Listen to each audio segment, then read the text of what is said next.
ধারণা থাকতো আর মনের থেকে যদি জান্নাত চাইতাম আমরা,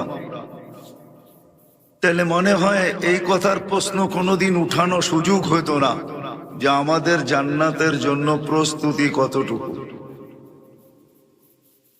কি প্রস্তুতি কতটুকু আমাদের জান্নাতের জন্য।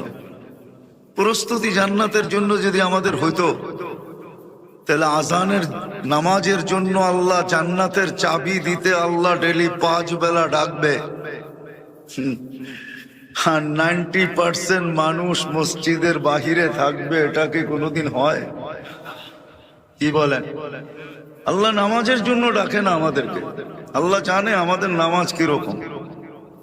আমরা নামাজের সময় কয়জন মসজিদের ভিতরে থাকি আর কয়জন শরীর মসজিদে থাকে, মন কোথায় থাকে এটা আল্লাহ জানে।